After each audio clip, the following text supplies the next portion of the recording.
안녕하십니까? 부산 버스 파업이 초읽기에 들어갔습니다. 주 52시간 근무제 시행에 따라 버스 기사의 근무 시간이 줄어들더라도 임금은 그대로 보장해달라는 게 노조 측의 요구입니다. 자, 이제 내일이 마지막 협상일인데요. 이마저도 결렬되면 시내버스 2,500대는 일제히 운행을 멈추게 됩니다. 윤파란 기자입니다.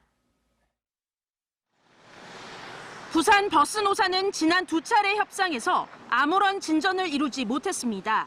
주 52시간 근무제 시행에 맞춰 교대 근무를 통해 월 24일 일하자는 게 사측의 안입니다. 노조는 이보다 이틀 적은 월 22일, 완전한 주 5일 근무와 현행 임금 유지를 요구하고 있습니다. 단순하게 근무 제도만 변경하자고 하는 것들은 임금 삭감을 그대로 가져가고 노동 강도만 높이겠다는 그런 취지로 받아들입니다. 내일 마지막 협상마저 결렬되면 모레 15일 버스 노조는 파업에 들어갑니다. 부산 시내 144개 노선, 버스 2,500대, 첫 차부터 일제히 운행을 멈춥니다. 일부 마을버스도 동참할 것으로 보입니다. 부산시는 노조 요구에도 노동위원회 조정회의에 배석하지 않았습니다. 원만하게도 타협이 잘 이루어져서 이런 파업 사태가 궁극적으로는 안 이루어졌으면 하는 바람이고요. 다만 노사 간 협의를 측면 지원하고 파업에 대비하고 있다고 밝혔습니다. 하루 평균 시내버스 이용자는 128만 명. 파업에 들어가면 부산시의 비상수송 대책에도 운송 분담률은 60%대로 뚝 떨어질 전망입니다. MBC 뉴스 윤파란입니다. 10년 동안 묵혀뒀던 부산시 남북교류협력기금의 첫 사용처가 북한 어린이 영양지원 사업으로 결정됐습니다. 근데 워낙 이게 변수가 많아서 이 사업이 과연 앞으로 지속 가능할지는 미지수입니다. 류재민 기자입니다. 지난 3월 올해 첫 부산시 남북교류협력위원회가 열렸습니다. 위원회는 부산시 남북교류기금 85억 원 중 10억 원을 공모를 통해 선정된 대북지원 시민단체의 북한 어린이 영양지원 사업에 우선 투입하기로 했습니다. 이번 시민단체의 북한 어린이 영양지원 사업은 부산시 남북교류협력기금이 처음으로 사용되는 대북지원 사업입니다. 지원은 이번 달부터 7월까지 두 차례에 걸쳐 이루어집니다. 중국을 통해 북한 양강도와 함경북도, 평안북도 어린이들에게 밀가루와 국수 각각 500톤, 콩기름 300톤을 지원할 계획입니다. 그래서 지금도 봄가뭄에 시달리고 있고 올해 지금 북한의 식량 부족분이 한 130만 톤 정도 됩니다. 그런 북쪽의 취약계층, 어린이들 이런 쪽으로 지금 지원을 할 계획이 있습니다. 그러나 변수도 만만치 않습니다. 하노이 회담 결렬 이후 식량 지원에 대한 북한과의 일정 협의가 미뤄지고 있기 때문입니다. 북의 잇따른 단거리 미사일 실험으로 국제사회의 우려 섞인 분위기가 감지되자 정부도 미온적인 태도를 보이고 있습니다. 인도적 지원은 대북 제재 대상은 아니지만 정작 당사자인 북한도 냉담한 반응입니다. 북한 내부적으로 대남 대외 정책에 대해서 지금 정리하는 그런 과정인 것 같고 아직 어떤 방향을 설정을 못한 것 같아요. 그런 게 결정되기 전까지는 남북 관계가 급진전을 거두긴 어려운 그런 한계가 분명히 있습니다. 부산시가 추진하는 첫 인도적 대북 지원 사업. 비핵화 과정의 어려운 만큼이나 부단한 인내와 기다림의 과정이 필요해 보입니다. MBC 뉴스 류재민입니다. 대기업이 지역 소상공인들의 홍보와 판매를 돕는 자발적 상생기업 협약식이 부산에서 열렸습니다. 이 협약식에 참가한 박영선 중소벤처기업부 장관은 부산 지역 소상공인과 벤처기업을 위한 맞춤형 지원을 약속했습니다. 민성빈 기자입니다. 중소벤처기업부와 네이버, 소상공인연합회가 부산에서 맺은 자발적 상생기업 협약. 네이버가 홍보 영상 제작을 지원해 소상공인들의 온라인 판매를 돕는 형태입니다. 저희 회사가 2017년 10월에 시작을 했었는데 2017년 매출은 50만 원이었습니다. 딱 두 개를 팔았었는데 작년 매출은 그 2만%가 돼서 중기부는 앞으로 더 많은 대기업들이 해당 지역의 소상공인 지원에 나설 수 있도록 한다는 계획입니다. 취임 후 처음으로 부산을 찾은 박영선 중기부 장관은 지역 소상공인들을 위한 맞춤형 대책도 마련하겠다고 밝혔습니다.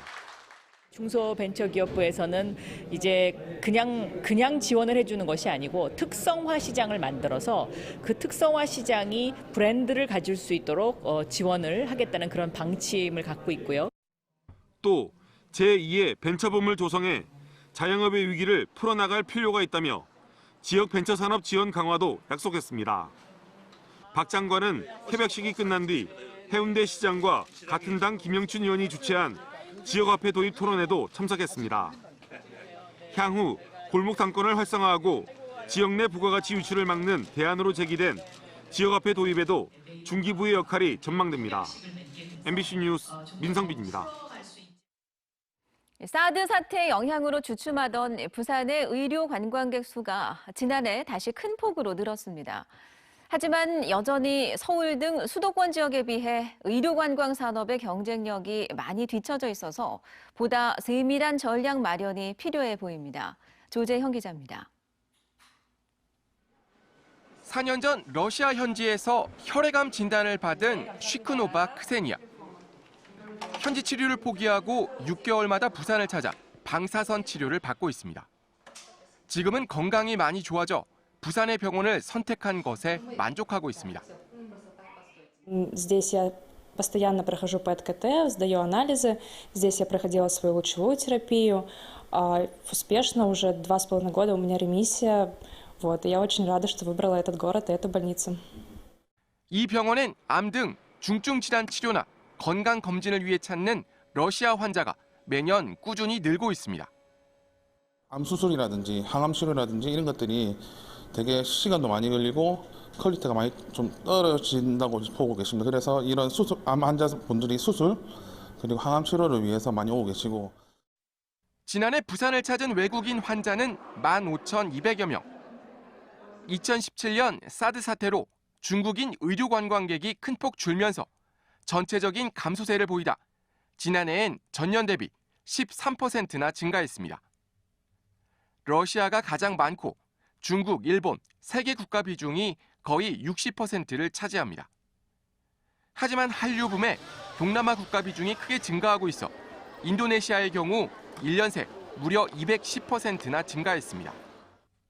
주력시장 그대로 추진을 하면서 몽골이라든지 신남방 국가, 일본, 중앙아시아 여러 시장에 대해서 공략을 했거든요. 그런 효과가 좀 있어서 작년 같은 경우에는 유치 실적이 좀 개선이 되었습니다. 하지만 부산의 외국인 환자 유치 실적은 전국 6위권.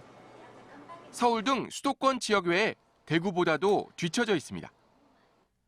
부산시는 2021년 지금의 2배인 3만 명의 외국인 환자 유치를 목표로 전략을 마련하고 있습니다. 2023년 가동 예정인 기장 중입자 치료센터 환자 유치에 적극 나서고 부울경이 공동으로 마케팅에 나서는 광역권 의료관광 사업도 시도할 계획입니다. 부산시는 한 아세안 특별 정상회의 유치도 부산의 의료관광을 알리는 좋은 계기가 될 걸로 기대하고 있습니다.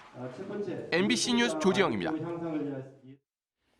부산 항만의 구조적인 비리를 수사 중인 검찰이 배임 수재와 업무 방해 등의 혐의로 오늘 김상식 부산항운노조 위원장에 대한 구속영장을 청구했습니다.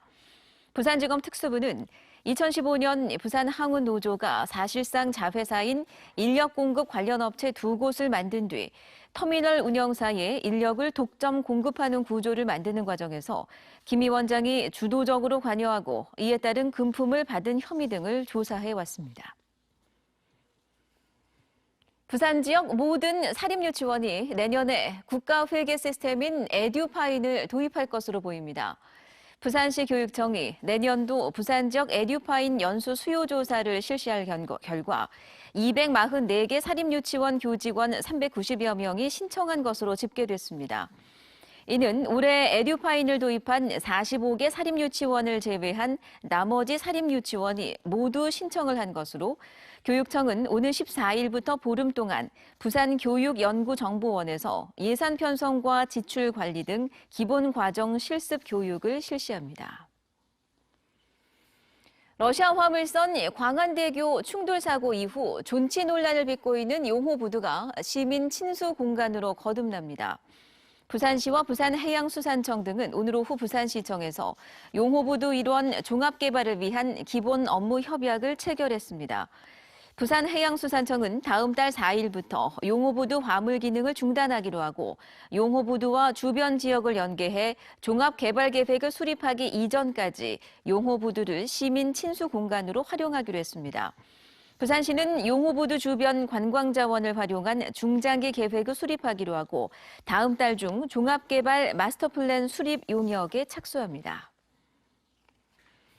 부산시와 노루페인트, 부산시 건축사회는 오늘 오후 부산시청에서 하얀 지붕 설치 지원 사업에 관해 양해 각서를 체결했습니다.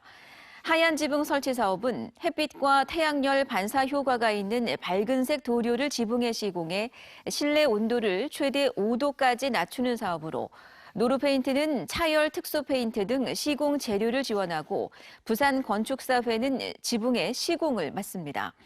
부산시는 중구와 사하구 지역 폭염 취약주택 22개 동을 선정해 주거용 건물에 하얀 지붕 설치를 지원하고 있습니다. 부산 MBC 특집 다큐멘터리 우리 아빠가 2019 방송통신위원회 방송대상 창의 실험 부문에서 우수상을 수상했습니다. 부산 MBC 전송호 PD가 연출한 우리 아빠는 한 보육원 원장이 상처받은 아이들과 함께 오케스트라 연주회를 준비해가는 과정을 통해 진정한 가족의 의미를 되짚어본 프로그램입니다. 엄재식 원자력안전위원회 위원장이 영구 정지한 고리 1호기를 방문해 원전 해체 준비 현황을 점검했습니다. 원안위는 오늘 엄 위원장이 고리 1호기 원자로 건물 등이 안전하게 관리되고 있는지 확인하고 해체 과정에서 지역 주민들이 우려하지 않도록 안전관리를 당부했다고 밝혔습니다.